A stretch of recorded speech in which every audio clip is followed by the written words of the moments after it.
everybody, to Presenting Our Presence. It's a monthly podcast that features and amplifies the voices of Indigenous people who work at the University of Alberta. And today, with Kyle and myself, is our colleague, Derek Michael. Derek, I invite you to introduce yourself in a way that is meaningful to you. Thank you. Thank you, Florence, and it's such an honor and privilege to be participating in this pop series. My name is, as you said, Derek Michael. I am in the Cree descent. My father and his family was from Beardy's and Okemesas First Nation in Saskatchewan on Treaty 6 territory. My mother and her family were from Métis descent, and so I have a lot of Indigenous heritage in my family. And so I'm coming to grips in terms of what that means for me in my later life. And so I think this is a special opportunity to share this with colleagues and fellow Indigenous colleagues around the U of A campus. I am from a family that comes from a residential school survivors. My father was a residential school student for all 12 of his school years, from kindergarten through grade 12. His brothers and sisters also experienced the residential school system, as did his parents, my grandparents, Hookham and Musham. And so I've had that lineage and that experience and the impacts of what that means for me and my family. And so that is something that's always in the back of my mind, and what does that mean for my identity? What does that mean for how I move forward as a Cree individual? And so that's something that I've always been trying to be proud of and trying to come to terms with. And so that's who I am. Thanks so much, Derek.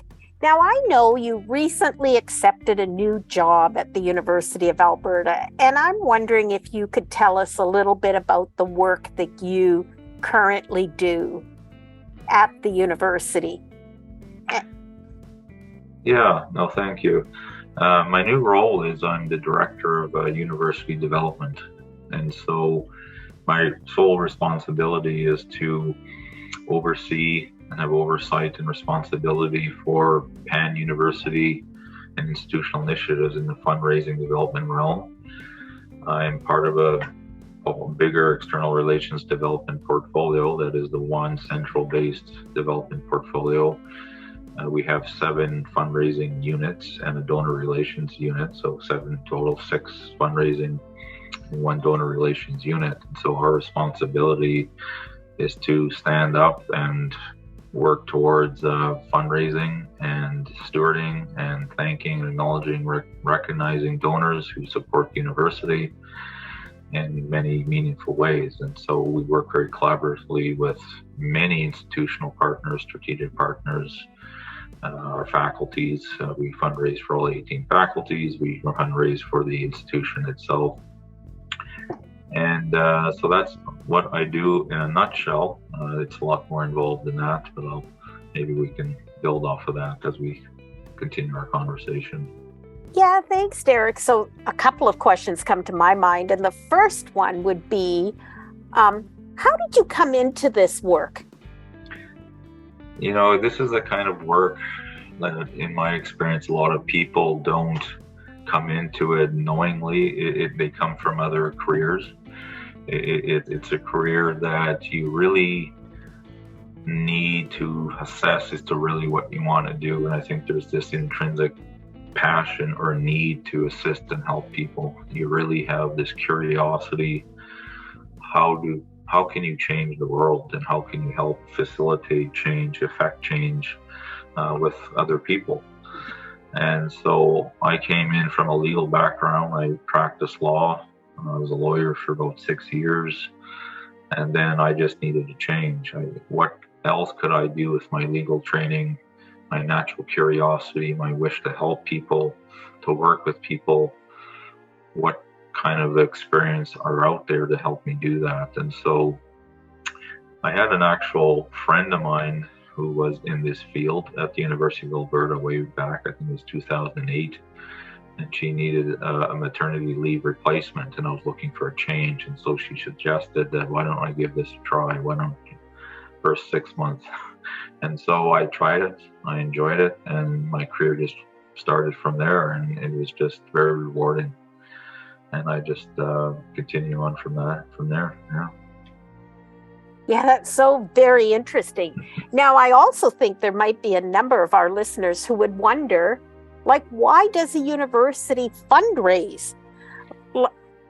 And as you talked about 6 areas and how you fundraise, I mean, you must have quite a group of colleagues that you work with. So why would a university, or should a university, fundraise? Well, the university, really should fundraise with the idea that we're trying to create a world-class institution of higher learning, world-class research for teaching, for students, for education purposes. Really, what does those highlights and those points of excellence we really want to amplify through private support? And so that we can get through government grants, we can get other sources of revenue that gives us the baseline from which we can deliver all those programming and do what we need to do as an institution of post-secondary learning. But can we really move the needle on those points of excellence, like education, community engagement, research, programming, student success, all of those different things what can we do to really move that needle forward, to really make us a world-class institution, to change different aspects of society, different ways of advancing causes in the healthcare, business, engineering, law, nursing, go on and on about every faculty. And that's something we really want to focus on, and why an institution needs to fundraise. We really want to be the best and be a world-class institution. So sometimes I think about fundraising, when I see those television commercials and support a particular agency to support whatever the cause might be. So it's really interesting to me to hear that you're talking about excellence in research and student success and teaching. And so how do you describe your work if you're meeting somebody for the first time who, you might be standing in the elevator? What's the elevator pitch that you would use for a potential contributor to the University of Alberta in this case? Yeah, I think that the main focus is to really work with people who have identified or have self-identified as being a supporter of the University of Alberta in an area that's important and meaningful to them. If they're a donor of Indigenous students, for example, or engineering or whatever cause that's meaningful to them, we really want to just kind of align that passion that they've identified with our institutional initiatives. And so it's really more of a customized, personalized engagement process where we're really trying to cultivate that relationship and build a relationship of trust, and really have a communicate and align that passion that they have, and how we can move the needle, how can we really amplify the excellence in that particular area, and to really improve and do something that we didn't think was possible perhaps without that support. And so it's really what's meaningful for that particular person, what's meaningful to them, how do they want to be engaged with, what kind of activity can we offer that can really enrich the relationship with our institution, with the university, with their area of support, whether it's attending an event, whether it's meeting with a dean, a researcher, a student, so they can really show and see for themselves the impact of their support or their interest. If they're a first-time donor, really kind of enrich that relationship, create that relationship with them. And so that's kind of really what it is. It's not a type of fundraising that we're involved with, that transformational major gift plan giving kind of fundraising, it's really about customized and very personalized approach.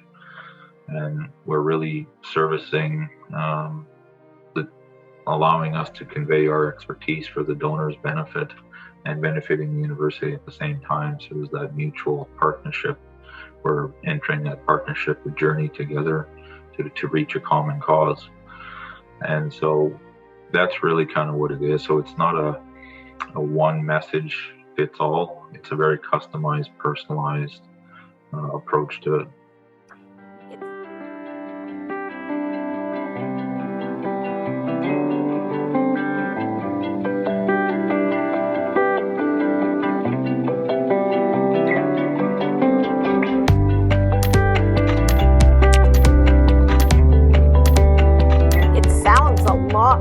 I think I'm very surprised by that in a way. And because, of course, I'm interpreting based on some of the experiences I have with watching the ads on television, right? And so where on television, it just seems come one, come all. But your work is very relational and building relationships. And how, like, I'm going to ask, maybe this is a trick question, but how do you think your legal background has shaped that? And then who you are as an Indigenous person has contributed to this work as building a relationship? Well, I think you hit the nail on the head. It is very relationship based and it's communication. And so my legal background, first of all, is just coming at it from the point of view of problem solving and just having a natural curiosity. As a lawyer, you have a client who comes to you wanting to solve a certain issue or create a relationship where they can benefit themselves in a business transaction, drafting a will, to dealing with their estate, for example. And so it's really just kind of understanding what their needs are and really what they're trying to achieve and what's meaningful for them and finding a solution to help them achieve that. And so that kind of thinking, that logical relationship, communication, problem solving skill set, I think is really relevant to this fundraising arena, because that's really what we do. It's really understanding what they're trying to achieve as you know, through their donation. They have a certain kind of an aspect to it where they have a circle, what we call a circle of influence. It could be family, it could be their lawyer, an accountant. It could be business partners. It could be, if they're an individual donor, if they're a corporate donor, that's a different matter. But really, what are they trying to achieve with their money? What's meaningful for them? And how do they really want to use their hard-earned assets to affect the change in an area of passion for them? So finding a solution that matches that and aligns with that. And so from an Indigenous person, I think we just relationship building, walking the journey together. It's about community. We're trying to build a community. What does that mean? It's a self-determination, a journey of self-determination. What do we want to do to really enhance an area of social impact, economic impact, political, any aspect of society? What does that mean for that individual? And so from an Indigenous perspective, we all know Indigenous perspective, that might mean something different than what a non-Indigenous perspective is, and transfer that knowledge into that aspect. And so it's really relationship based. It's really coming together in a reconciliation kind of a way and coming up with a solution. And so that's kind of where I view it, I guess, that alignment would be. Yeah, thanks so very much. And I'm looking at Kyle. Kyle, do you have any question that you'd like to jump in on right now? Got plenty. I worked in development, or I worked in advancement for a number of years, and can appreciate very much your role, Derek. And looking to your history at the University of Alberta, I understand you started as a development officer almost 15 years ago with the University of Alberta. And as you're talking about, you're facilitating and mobilizing change through this role. And so I'm curious, that last point that you were touching on, right, the difference between Indigenous experiences and those that might be available to non-Indigenous students. I'm just curious, you know, what for those who are alumni who are thinking of giving to campus, you know, how does that turn out? Like, what are some examples of events or experiences or opportunities that an Indigenous alum of U Alberta might be able to engage in? Yeah, there's a lot of opportunity. It just again goes back to what area that they're interested in. We just have the the ATEP program is one example. The Aboriginal Teachers Education Program, the First People's House, where it's an all-encompassed institutional-wide Indigenous student welcoming support center, basically. We talk about a lot of opportunities. A lot of faculties are starting to come to terms with how do we advance this area with Indigenous students and faculty in teaching and programming, and really kind of moving forward in the understanding that, the truth and reconciliation, what does that mean as an institution? The Indigenous strategic plan that was launched through Florence's team is a perfect example of how we're going to move forward as an institution. And so that kind of a process from an institutional wide, broad scope for not just Indigenous alumni, but non-Indigenous alumni who want to participate in this space. There'll be a lot of opportunities that we can really put forward in a way that can show tremendous impact. And so when you think about it in terms of reconciliation, that really means we all benefit.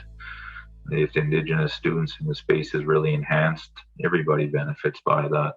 How does the Indigenous perspective fit into this institution that, quite frankly, when it was first created, wasn't really thought of including Indigenous culture and perspectives and knowledge. And so now this is an opportunity for non-Indigenous, Indigenous alumni and donors alike to participate, come together and walk that journey together. And so there's a lot of opportunity and really exciting opportunities coming.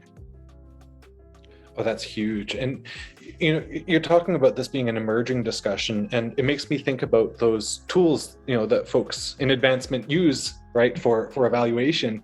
So it's almost like a behind the scenes question, right? How do you measure or engage? How do you assess meaningful impact of these experiences and these opportunities? Yeah, I think outcomes is very relevant. That's what we all are after.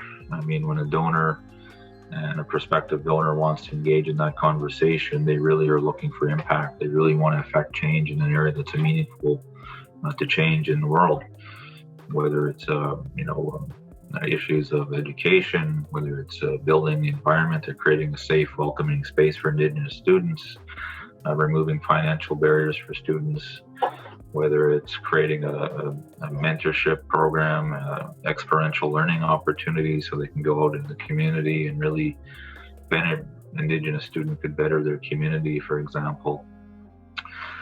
So it's really the outcomes that you're really looking for. Well, how have we affected positive change? If we're starting off where we have X number of students, where they're, we have only so many scholarships or bursaries available, but there's an unmet need, for example, the outcome would be you can impact the life of another student if you set up another bursary, or participated in the First People's House, giving them more opportunities to enhance their programming to make it a more welcoming, supportive environment for more students. So I guess we just kind of look at outcomes as if there's more Indigenous students graduating, getting a more positive experience about choosing to come to the university and getting a positive experience, getting a degree, going off into their communities, taking that knowledge and having a wonderful career.